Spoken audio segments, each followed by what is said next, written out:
like it. Who's a man, dog? Come on, wake him up. What's up, you guys? Welcome to Gryd, the Mindset Podcast. I'm your host, Brock Eisman, sports psychologist, outdoorsman, and the founder of Off to Grid Therapy. Let's get after it. Enjoy the show. Trying to fight a war, but I lose myself. What is living for if I burn in hell? What is up? Okay, so for this week's episode, I wanted to discuss a topic that is asked of me nearly every single day.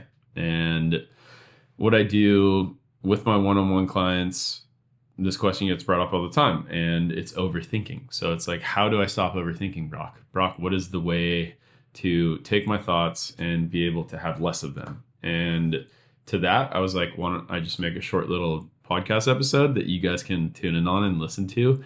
I hope that this absolutely helps you today. And for most people, when you think of overthinking and you say, even you're agreeing with me, like I have this issue of I overthink. In our mind, most of us live in two places. Okay. So one place is a place that doesn't even exist. And then the other place is a place that hasn't even happened yet. So of those two places, that is the past and the future. Okay. And that's where, if you're an overthinker, that's where you live, in the past and in the future. I chose two different research studies that I want to go over today, and I'll link those in the show notes in the bottom. But to briefly explain them, I'm going to do that right now. The first research study is by a Harvard psychologist. His name is Matt Killingsworth. And he wanted to understand how happy people were in regards to where their thoughts are, whether that be in the present, the past, or in the future. And what his research study found was that people, when their minds wander, they're wandering nearly half of the time.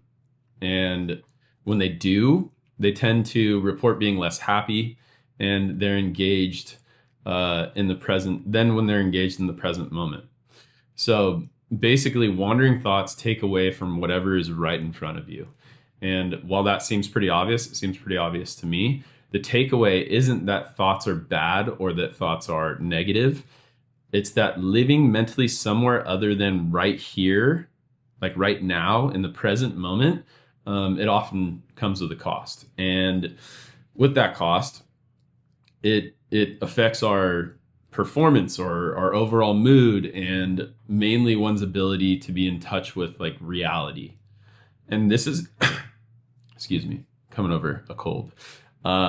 This is a great reminder though, because we so often, with being intentional about the present moment, like we so often struggle with that. And the present moment is what truly matters. And his research explains why. So like I said, you can find the show notes to that study at the bottom. If you're like me, you can go and read those show notes. And it's a pretty interesting research study. And the second research study, it's on psychological flexibility. And one of the biggest findings from acceptance and commitment therapy, or ACT research, in regards to our thoughts, it's that people improve not because they eliminate difficult thoughts, but because they become less controlled by them and more committed to actions that align with their values. That's called psychological flexibility. And that's basically like not having perfect thoughts. It's consistently related to lower distress or lower negative stress, and better performance and functioning overall. So in other words, your thoughts, they do not have to be perfect. Okay, your thoughts, they don't have to be perfect. And with overthinkers, I think that happens a lot. We think that our thoughts, they got to be perfect. Like, I got to control this thought. I got to make a change to this thought, like right now, but it affects what we're actually doing. And we're sitting here, even right now, like while we're talking, you're thinking about all the things that you have to do. And then you think more about those thoughts, and then it goes down this whole rabbit hole, and it's a negative thing, right? Affects what you're actually doing. So by letting go of that control, you then create a space for thoughts. And that's what I'm trying to get you to understand here. You have to create a space for those thoughts. And if we have a space, then we can focus on whatever we're doing right now, like whatever is in front of us. So what are you doing right now? What are you doing right now? What are the thoughts that are also filling your head while you're doing this thing right now? If you're driving, you may be listening to me, but what else are you thinking about? I want you to lock in for a second, okay? Listen up right here. Let's create a space for these thoughts. And the first thing we're going to do is we're going to notice them. Let's notice the thought or multiple thoughts. Acknowledge them. You can either say, I'm going to notice these, or acknowledge them, whatever word you like better. Am I, or are you replaying yesterday? Are you focusing your thoughts on predicting tomorrow? I think I do a lot of that, predicting tomorrow. Now come back. Now that you're back, you're right here. Come back right now. What are you actually doing?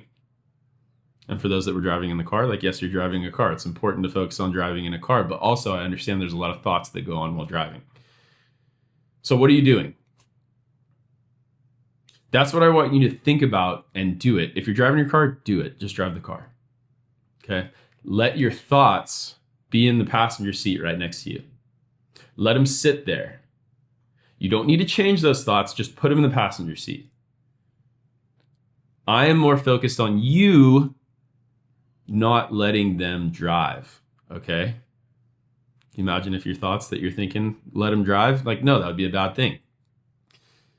Remember, you can control your thoughts. I'm not going away from that. Like, I totally believe that you can control your thoughts. But your thoughts, they are your servant. They make an incredible servant, but a terrible master. So I want you today to make space. Make the space in your mind for those thoughts. And now that we've made space, it's time to do what we can with the thoughts, okay? This is another portion, another add-on that I want to add to this and what you're thinking about today. So in the moments in between actions, so say when you're not driving the car, or when you're not doing whatever task is right in front of you and you have these thoughts pop up in between all of your performance, okay? We absolutely can deal with these kind of thoughts at the right place, at the right time. You're going to hear me say that a couple times. At the right place, at the right time. And remember, there are thoughts that we have like zero control over. And I'm not talking about those thoughts. Those thoughts, we have to put them in a place like our passenger seat. We have to just put them there in our mind and let them sit. In that space that you've made for them, I promise you, they will get quiet. They will have less power the less that you feed into those thoughts. So back to the thoughts that we have some control over, though. With these thoughts, at the right place and right time, I want you to ask yourself this question. What is one action I can take in the next 5 minutes on that thought? We're doing one thought at a time. So with that thought, what's one action I can take in the next 5 minutes? Would it be calling that person? Write down whatever thought that is. I'm going to go work out. I'm going to go and pray. I'm going to go and apologize. I'm just going to start. Thinking in the realm of all these in our mind, thinking it's got a place. When you act or move on that thought, when you go and do something about it, when you act, it breaks the loop. And like I said, action, it isn't always the solution, not every single time, because a lot of our thoughts, like, they do need to just have a space and just stay there. But a lot of these smaller ones, like, we can do something about them, okay? There's definitely thoughts that this can work for at the right place, at the right time. The goal isn't to think less. The goal is to live more, okay? I hope this helps you as you go throughout your week. And I'm so grateful for you guys and listening in on this and what you guys have said back. I think it's awesome.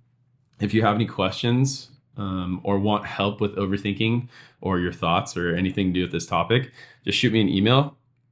It's brock@grydpsych.com. I'll throw that in the show notes so you guys can click on there and shoot me an email. But that's it for today. Make it a great week. Get off the grid. Find your why. We'll see you out there. Peace. This episode is brought to you by Mahogany Smoked Meats. Ever since I was a kid, my dad and I would always stop Mahogany Smoked Meats before whatever adventure we were headed on, grabbing beef jerky and sandwiches for the road. Now, years later, it's so rad seeing Mahogany become part of the Off the Grid trips.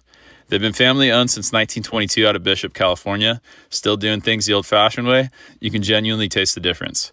Go support the businesses that still believe in quality, tradition, and bringing good people together. Mahogany Smoked Meats. Trying to